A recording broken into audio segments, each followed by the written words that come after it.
This podcast is for educational and informational purposes only. It is not medical advice, legal advice, or professional advice of any kind. And it does not create an attorney-client, physician-patient, or other professional relationship. Any discussion of cases, outcomes, standards of care, statutes, or regulations is general in nature, may be incomplete, and may vary by jurisdiction and over time. Listeners should consult their own attorney, malpractice carrier, risk manager, or qualified clinician for advice on any specific matter. Any case discussions are based on public records, de-identified information, or educational reconstruction. The views expressed are those of the speakers and do not necessarily reflect the views of any employer, hospital, health system, insurer, or affiliated organization. Welcome back to On the Record from the Charted Defense. This is Season 2. In Episode 1, we introduced you to our patient, a young woman diagnosed with a dangerous combination of inherited and acquired clotting disorders, including suspected antiphospholipid syndrome. Today, in Episode 2, we're going deep on the medical issue at the heart of this entire case: the choice of blood thinner. To understand why the choice of blood thinner matters so much in this case, we need some background on how these drugs work. Michael, walk us through the two major classes. Sure. For decades, the standard anticoagulant for long-term use was warfarin, a vitamin K antagonist. It works by blocking the body's ability to use vitamin K to produce certain clotting factors, specifically factors 2, 7, 9, and 10, as well as the anticoagulant proteins C and S. By reducing the production of these clotting factors, warfarin makes the blood less likely to form dangerous clots. Warfarin has been in clinical use since the 1950s. It is effective, but it requires active management. Its effect on the blood varies from person to person.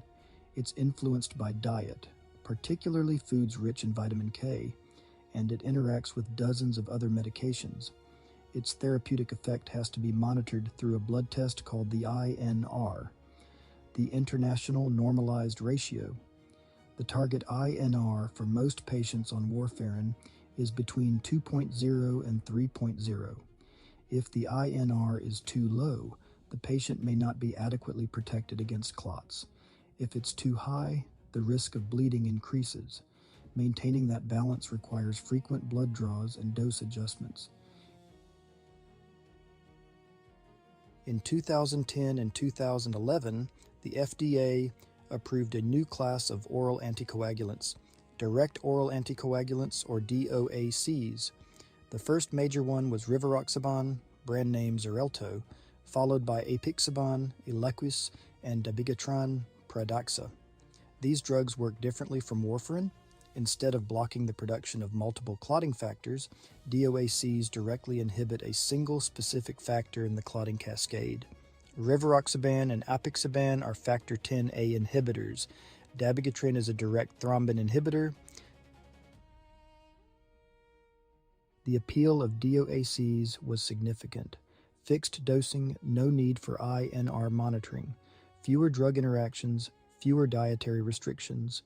For many common indications, atrial fibrillation, standard venous thromboembolism. Clinical trials showed that DOACs were at least as effective as warfarin, and in some cases had lower rates of intracranial bleeding. The medical community adopted them rapidly. These drugs came onto the market early in my career. We were primarily using Coumadin at that time. We were quick to adopt these medications as they helped with compliance, especially patients not able to come in for frequent monitoring or patients that were difficult to keep in the therapeutic window. And this is where the story intersects with our case. Because there is one patient population, one specific diagnosis, where DOACs have been shown to perform differently than warfarin. That diagnosis is antiphospholipid syndrome.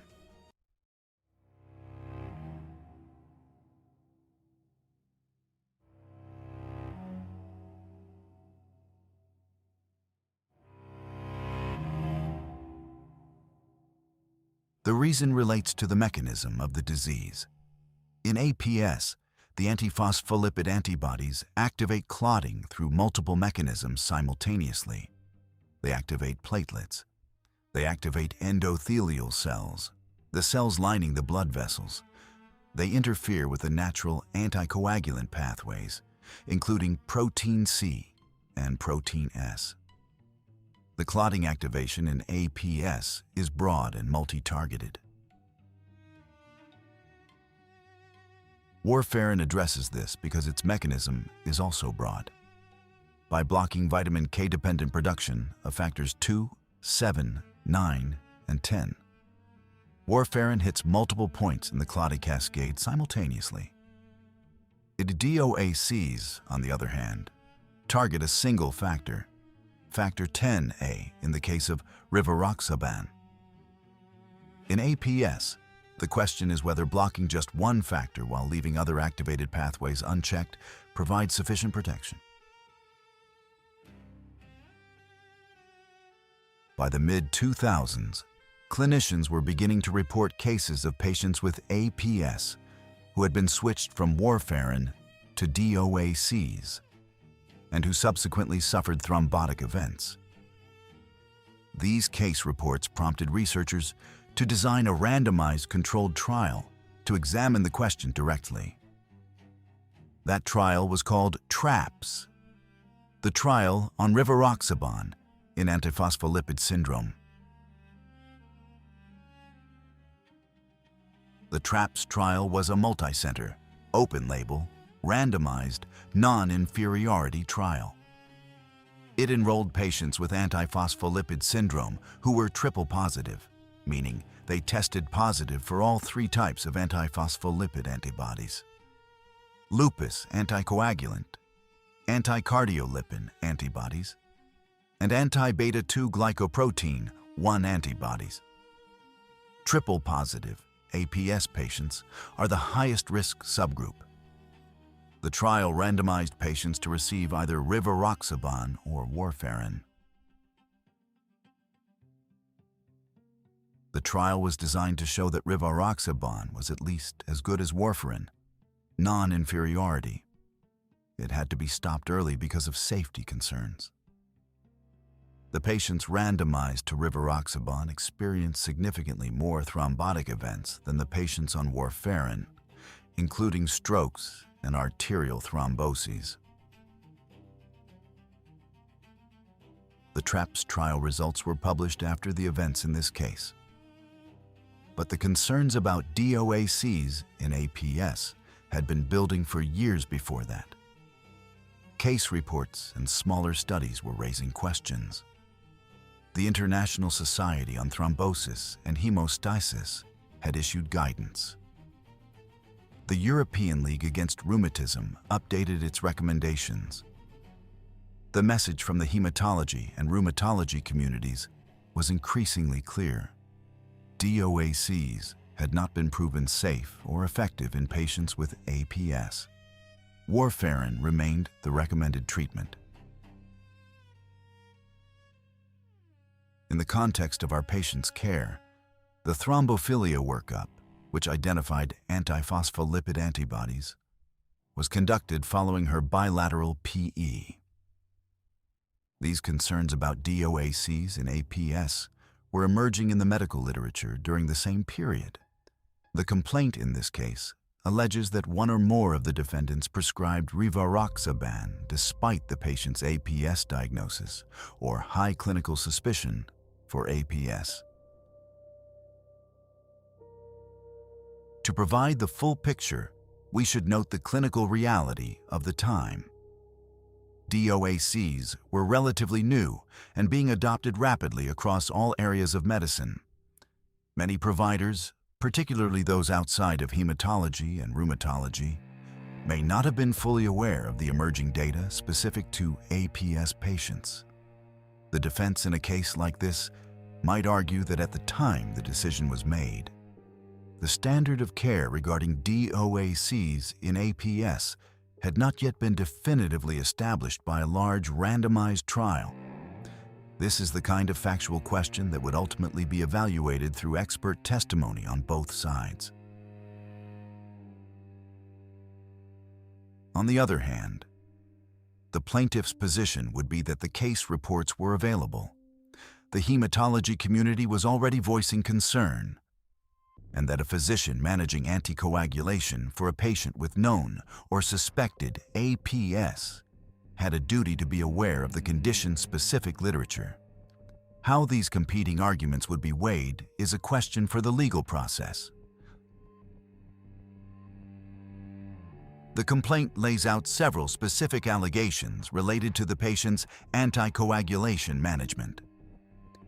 These include the failure to timely and properly diagnose and treat antiphospholipid syndrome, prescribing rivaroxaban to a patient with suspected or confirmed APS, the failure to continue appropriate warfarin therapy when indicated, the failure to prescribe or continue enoxaparin, Lovenox, a low molecular weight heparin, when indicated as bridging therapy, and the failure to properly monitor INR levels and adjust anticoagulation accordingly.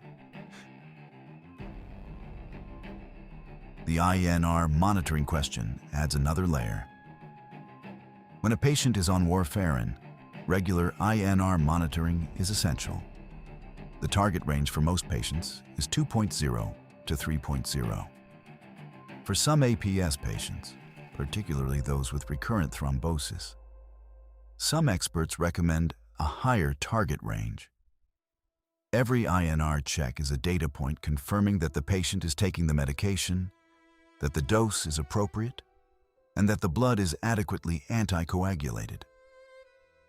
When a patient is switched to a DOAC, that monitoring stops because DOACs don't require it. That's one of their advantages. But it also means there's no objective data confirming whether the patient is adequately anticoagulated. The complaint alleges failure to properly monitor INR. That could mean that the patient was on warfarin and the monitoring was inadequate. It could also mean that by switching to a DOAC, the monitoring stopped entirely. The bridging therapy allegation is also significant. Enoxaparin, injectable low molecular weight heparin, is commonly used as a bridge during transitions in anticoagulation. For example, when a patient on warfarin needs to have surgery and the warfarin has to be temporarily stopped, enoxaparin maintains anticoagulation until warfarin can be restarted and the INR returns to the therapeutic range.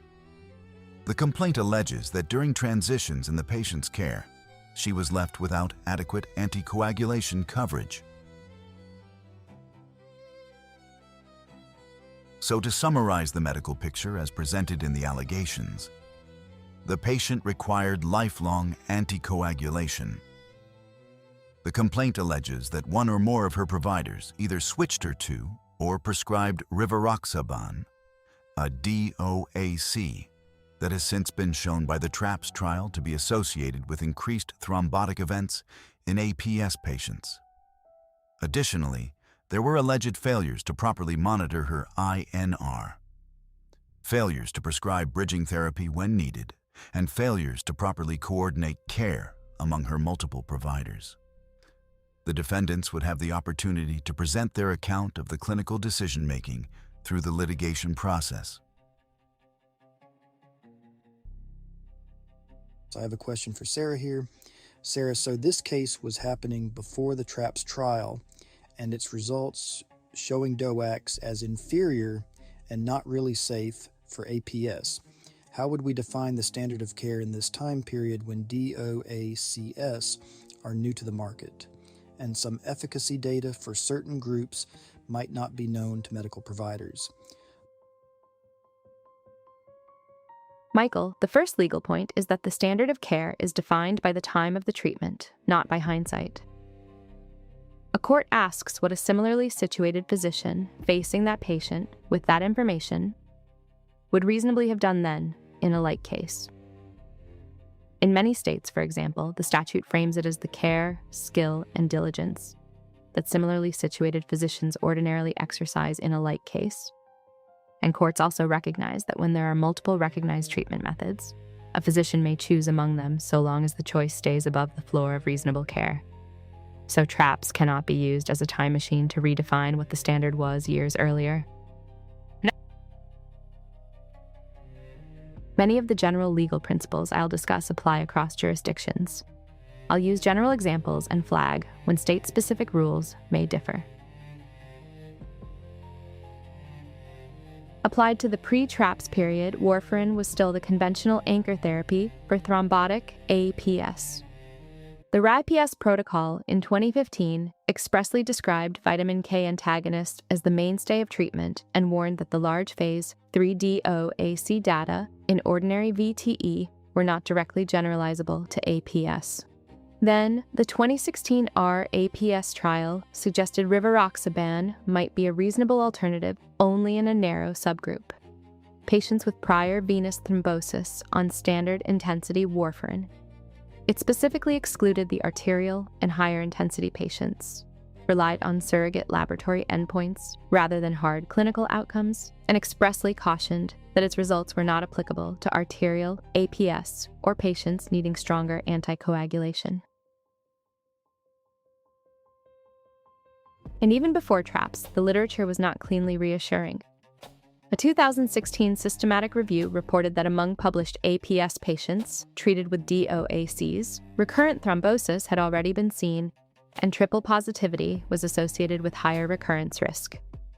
So the honest legal framing is not that DOACs were clearly accepted across APS before TRAPS. It is that the evidence was unsettled, narrower than many clinicians appreciated, and much weaker in high-risk APS than in routine VTE populations. TRAPS then hardened that concern, rather than inventing it. In 2018, TRAPS studied only high-risk triple-positive APS patients and was stopped early because the rivaroxaban arm had substantially more thromboembolic events than warfarin. After that, regulators in 2019 updated product information and safety communications to state that DOACs are not recommended in APS, especially triple-positive APS. So legally, the better answer is this. Before TRAPS, prescribing a DOAC to an APS patient was not automatically negligent, but it was also not a casual mainstream choice. Whether it met the standard of care would depend on the patient's phenotype and on the chart. If this was venous-only APS, no known triple positivity, difficulty maintaining a therapeutic INR, and the physician documented the rationale, the uncertainty, the alternatives, and a follow-up plan, that decision is easier to defend as reasonable judgment in an evolving evidence environment. If the patient had arterial events, recurrent thrombosis, or known triple positivity, the defense becomes much weaker because even before TRAPS, the contemporaneous baseline still favored warfarin, and the available APS-specific evidence was already cautionary. That's great information, Sarah. I ask that question because now we see new therapies coming out and being adopted en masse before we have a full picture of risk/benefit analysis. From what you're saying, the consensus among treating physicians and medical societies was Coumadin therapy and not DOACs unless specific criteria and patient selection were met along with shared decision-making, which is the most important. I've covered previously how our documentation can be the difference in the case. A shared decision note should include the specifics of what you talked about and the decision based on the discussion. Following the period covered by these anticoagulation decisions, the patient was admitted to the hospital. she would remain hospitalized for a prolonged amount of time. In our next episode, Episode 3, The Decline, we will walk through what is known about that hospitalization, the events that unfolded during those many days, and the clinical deterioration that followed. At this point, I like to pause and reflect on what we know. This patient had a clotting history and a clotting disorder. We do not know if this possible APS was confirmed or a preliminary diagnosis. The record suggests the initial tests were inconclusive and warranted a repeat in 12 weeks. She did have weakly positive antibodies. If it wasn't clear, and if it wasn't transmitted to the other physicians involved in her care, it would be easy to consider another agent, such as a DOAC. This is a young, active patient. I would be interested in prescribing a drug I knew she would adhere to and not cost much in quality of life changes. Without the full clinical picture, most of us could see how it would be easy to at least consider switching her regimen. Before we walk through the hospitalization, let me set some important context. The specific details of what happened during this hospitalization are drawn from the verified complaint, records referenced in court filings, and the case dossier prepared from the litigation file. Some details of the daily hospital course are not fully documented in the publicly available filings. What we know is significant, but there are gaps, and we'll note those as we go. This case likely settled out of court since we do not have information on the outcome.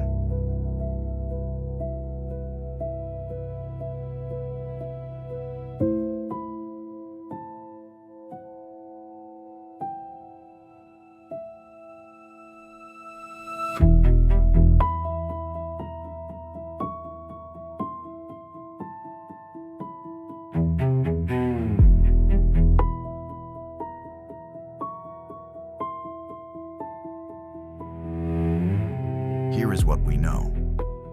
Approximately a year and a half after her sentinel thrombosis, the patient was admitted to the hospital. The hospitalization lasted a few weeks.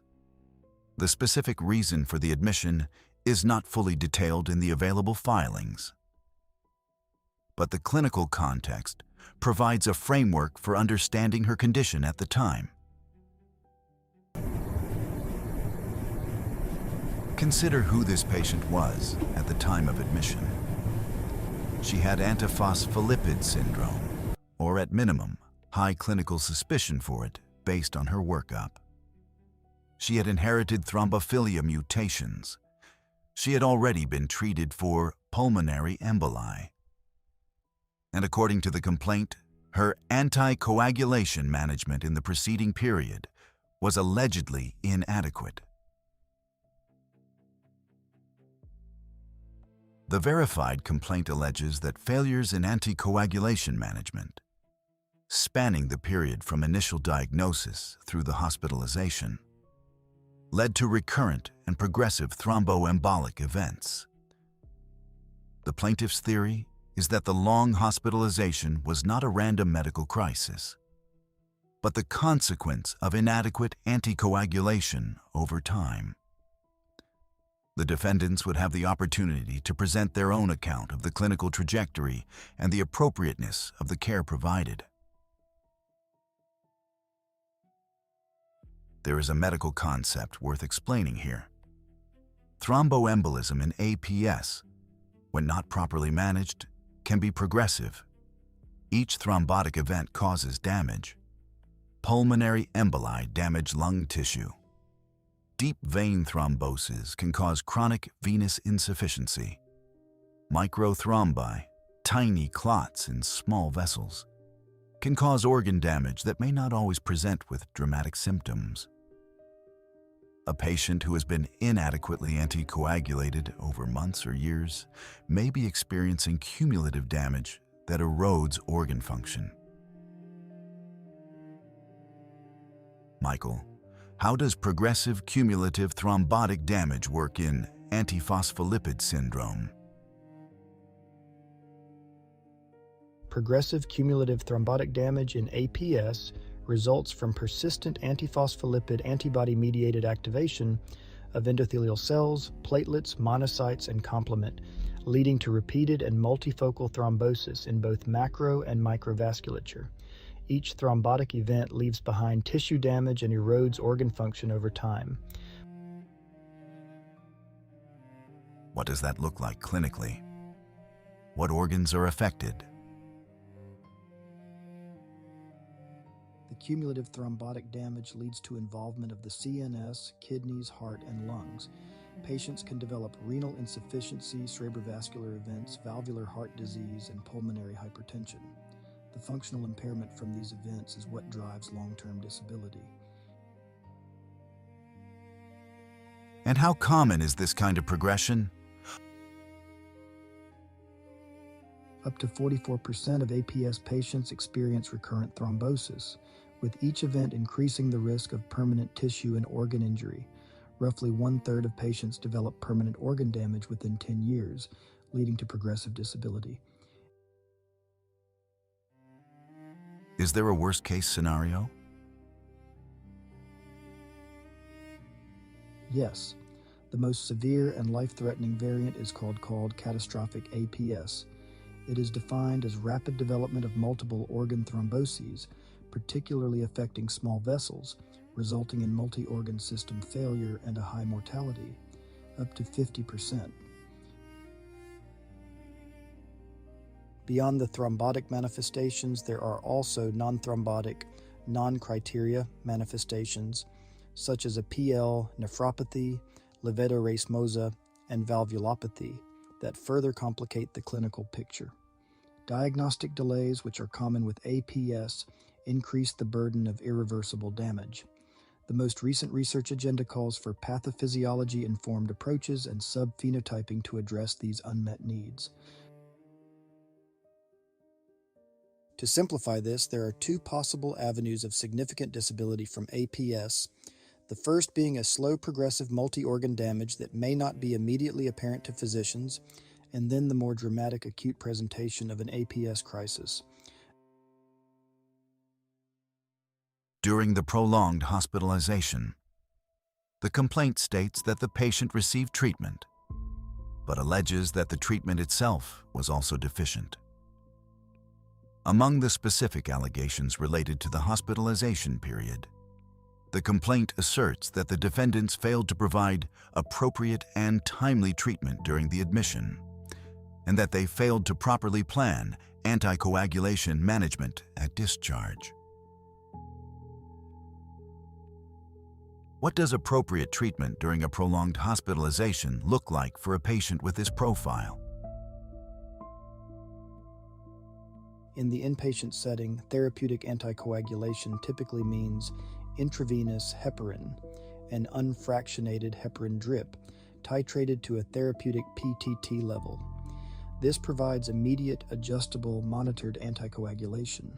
The patient's full medical history, including all thrombophilia findings, prior events, and medication history, needs to be synthesized into a coherent treatment plan. Specialty consultation, particularly hematology, is typically indicated for patients with complex clotting disorders. Discharge planning for a patient on long-term anticoagulation involves several components.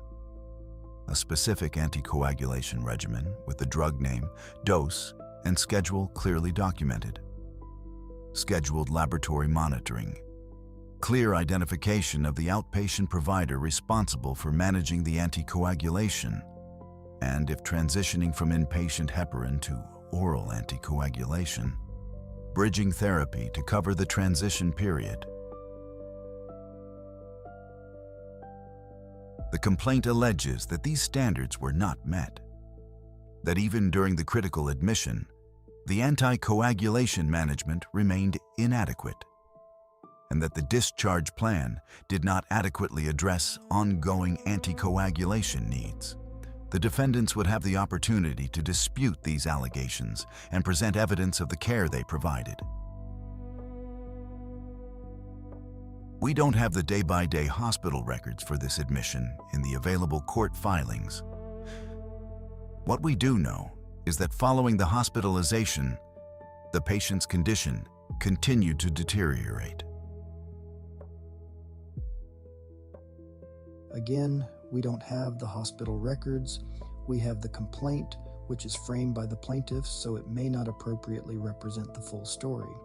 With what we now know about APS, it is plausible that the patient was suffering from complications related to this cumulative damage, or worse, catastrophic APS.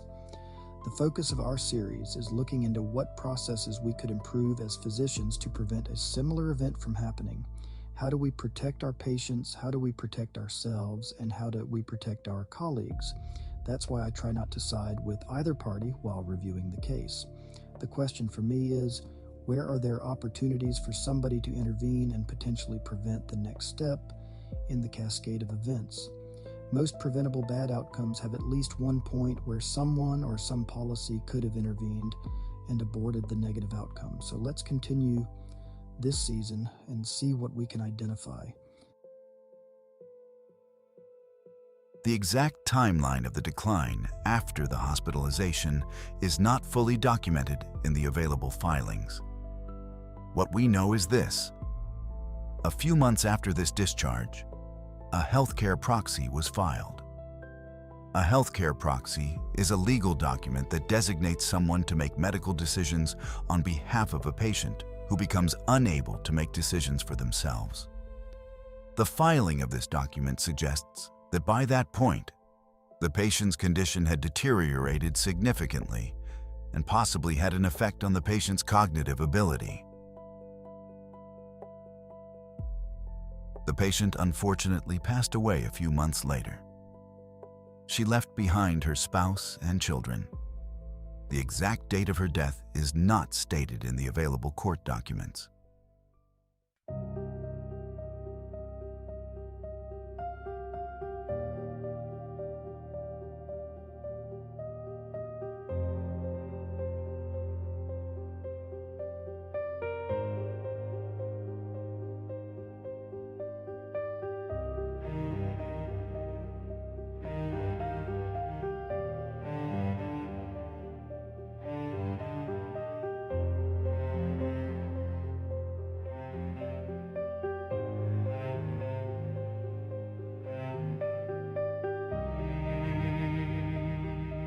The plaintiff's causal theory, the chain that the plaintiff's attorneys would need to establish, runs as follows. First, the patient had APS combined with inherited thrombophilia. Second, the appropriate treatment was long-term anticoagulation with warfarin, carefully monitored with regular INR testing. Third, the complaint alleges that one or more providers prescribed rivaroxaban instead of warfarin. Fourth, the TRAPS trial and preceding literature indicate that rivaroxaban does not provide equivalent anticoagulation in APS patients. Fifth, inadequate anticoagulation in APS can lead to recurrent and progressive thromboembolic events. Sixth, the patient suffered progressive thromboembolic complications, culminating in the prolonged hospitalization that is alleged to have been the cause of her subsequent death. Each link in that chain references either plaintiff-alleged material facts or published medical evidence. The question of whether the defendant's care actually departed from the standard of care, and whether any such departure was the proximate cause of the patient's injuries and death, is what the litigation was designed to resolve. Both sides would present expert testimony addressing these questions. Sarah, would you explain the legal concept of proximate cause and preponderance of evidence? Sure, the core concepts of proximate cause and preponderance of evidence work similarly across most jurisdictions, so I'll use general examples where the principles are the same. Proximate cause is the legal link between an alleged breach and the injury the plaintiff is asking the jury to compensate. In medical malpractice cases, proximate cause is typically defined as the cause that, in the natural and probable sequence of events, and without a new independent cause intervening, produces the injury and without which the injury would not have occurred. Causation in medical malpractice cases usually must be established through expert testimony because it is ordinarily beyond the understanding of an average lay juror. The next piece is the burden of proof. In a civil case, including malpractice, the plaintiff does not have to prove causation beyond a reasonable doubt and does not have to prove it with scientific or medical perfection. The burden is preponderance of the evidence. That simply means the jury must find the claim is more likely true than not true. The classic image is that the scales tip, even slightly, to one side. But there is an important limit. More likely than not is still different from maybe. The legal line is probability versus speculation. The plaintiff must show that the alleged negligence probably caused the injury, not merely that it possibly caused it. A bare possibility is insufficient. There must be evidence that the negligence probably caused the harm. Physicians sometimes get tripped up with the wording because medicine and law use similar-sounding words differently. In court, lawyers often use phrases like reasonable degree of medical certainty or reasonable medical probability, but the jury's actual burden is still preponderance, more likely than not. Modern evidence authorities have warned that certainty language can mislead fact-finders, and one appellate court expressly held that a jury charge using medical certainty alongside preponderance was harmful because it risked suggesting a higher burden than civil law actually requires. Why does that matter for the jury? Because jurors may hear a defense theme that sounds like this. Medicine is uncertain, therefore causation is unproven. That is not the law. The law accepts uncertainty. What it rejects is conjecture. A plaintiff does not have to prove the case with absolute confidence, perfect hindsight, or laboratory-level precision. The plaintiff has to persuade the jury that based on competent evidence and usually expert testimony, the breach was more probably than not the proximate cause of the injury. On the other hand, the jury cannot fill gaps with sympathy or guesswork. If the expert can say only could have, might have, or one possibility is, that usually is not enough. If the expert can reliably say, more likely than not, this breach caused or materially contributed to this injury, that is the lane civil causation lives in. It's also worth noting that causation in medical malpractice is not a certainty standard, as Sarah said above. The legal standard, preponderance of the evidence, asks whether it is more likely than not that the alleged negligence caused the harm. The defense might argue that the patient's condition would have progressed regardless of the anticoagulant chosen, given the severity of her underlying disease. The plaintiff would need to demonstrate through expert testimony that proper management would more likely than not have changed the outcome. So far in this case, we have a patient that developed pulmonary emboli at a young age. She was appropriately worked up for underlying clotting disorders. There was concern for APS based on initial testing. She was started on Lovenox and Coumadin. We know somewhere along the pathway she was started on Xarelto. We don't know what kind of discussions were had about risks and benefits of this change, and we do not know what the shared decision-making process looked like. We don't know because we don't have those records. They were not made available in the court document. That doesn't mean these discussions didn't happen, we just don't have access to them. With the medical story of this patient's illness and death now laid out, we turn to the legal story. In the next episode, Episode 4, The Complaint, we'll examine the lawsuit itself, how it was initiated, what the verified complaint specifically alleges, how the allegations are structured, and what the legal framework looks like for a wrongful death and medical malpractice action in the state where this case was filed. That's next time on the Record.